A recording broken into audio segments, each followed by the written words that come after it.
नमस्कार, स्वागत है आप सभी का। मैं हूं हिमांशु और आप देख रहे हैं हलचल इंडिया। बेबाक खबर तेज असर। आइए नजर डालते हैं आज की खबर। हिंदू नववर्ष के पावन अवसर पर दक्षिणी कृष्णापुरी स्थित गोगा महाड़ी के पास साक्षी वेलफेयर ट्रस्ट द्वारा संचालित क्रांतिकारी शालू सैनी वृद्धाश्रम अनाथालय में इस पर्व को सेवा, संस्कार और संवेदनाओं के अद्भुत संगम के रूप में भव्यता के साथ मनाया गया। कार्यक्रम का शुभारंभ महायज्ञ की आहुति के साथ साथ रुड़की के मेयर गौरव गोयल, समाजसेवी सत्यप्रकाश रेशु और समाजसेवी डॉक्टर पहल सिंह सैनी के द्वारा दीप प्रज्वलन के साथ किया गया। इस दौरान पूरे परिसर में उत्साह, भक्ति और उल्लास का वातावरण देखने को मिला। इस खास मौके पर आश्रम में रह रहे वृद्धजनों और बच्चों के चेहरों पर खुशी साफ झलक रही थी। कार्यक्रम में सांस्कृतिक प्रस्तुतियों और विशेष भोज का आयोजन किया गया, जिससे हर कोई भाव विभोर उठा। इस आयोजन की अगुवाई कर रही क्रांतिकारी शालू सैनी ने एक बार फिर साबित कर दिया कि सच्ची सेवा वही है जो जरूरतमंदों के चेहरे पर मुस्कान ला सके।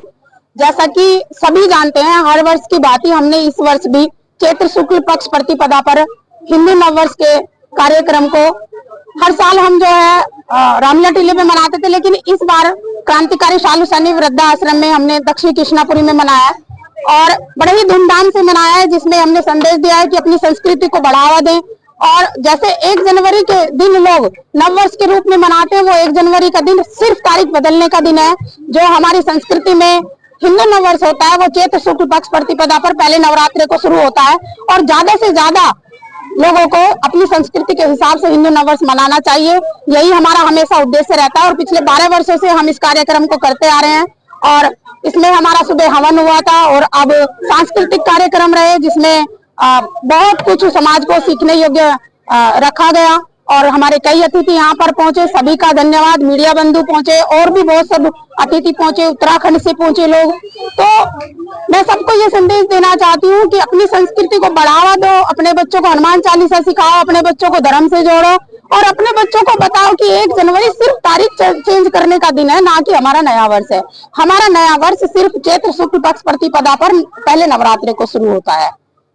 आपके नेतृत्व में कई महिलाएं लड़कियां आपसे जुड़ी हुई है, किन किन क्षेत्रों में वे आगे बढ़ रही है और कहां तक आप इस मुकाम पे लेकर आए? देखिए, महिलाओं के लिए हमारी संस्था काफी काम कर रही है। हजारों महिलाएं हमारे साथ जुड़ी हुई हैं इसमें और हमारे साथ जगह जगह अभी भी हमारे 32 सिलाई सेंटर चल रहे हैं, ब्यूटी पार्लर के सेंटर चल रहे हैं, जो गांव-गांव में जाके हमारे साथ की महिलाएं निःशुल्क सेवा दे रही हैं।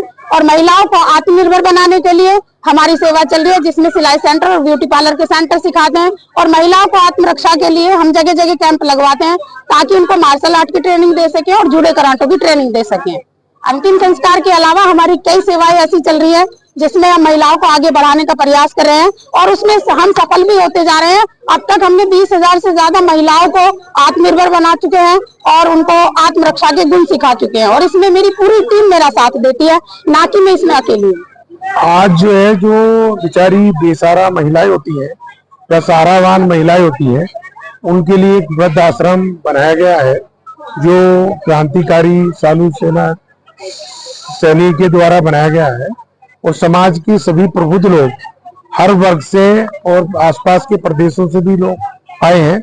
रुड़की के पूर्व मेयर भी यहाँ पे आए थे। तो ये बड़े गर्व की बात है कि एक बच्ची जो कभी अशिक्षित थी, उसने अपने स्वावलंबन के आधार पे समाज के सभी वर्गों को जोड़ के और जहां उन्होंने बेसहारा लोगों को अंतिम संस्कार करने का निर्णय करा और बेसहारा लाशों को वो अंतिम संस्कार करके अपना नाम विश्व रिकॉर्ड में दर्ज कराया। ठीक उसी तरीके से हम सब लोगों को इकट्ठा करके आज ये प्रेरणा भी दी कि हम लोगों को अपनी गाड़ी कमाई का कुछ हिस्सा निरंतर रूप से शालू सैनी जी जैसी बेटियों को सहयोग निरंतर करते रहना चाहिए, ताकि इस तरह की और भी महिलाएं ग्रामीण क्षेत्रों में, पिछड़े क्षेत्रों में, अनपढ़ क्षेत्रों में अग्रिमता से आगे आ सके और ये देश स्वावलंबन की तरफ चल सके, मातृशक्ति ऊपर उठ सके, अशिक्षित बच्चे शिक्षित हो सके। लेने का कल फिर होंगे हाजिर कुछ नई और ताजा खबरों के साथ। तब तक के लिए दीजिए हमें इजाजत। नमस्कार। हमारे YouTube और Facebook चैनल को फॉलो और सब्सक्राइब करना ना भूलें।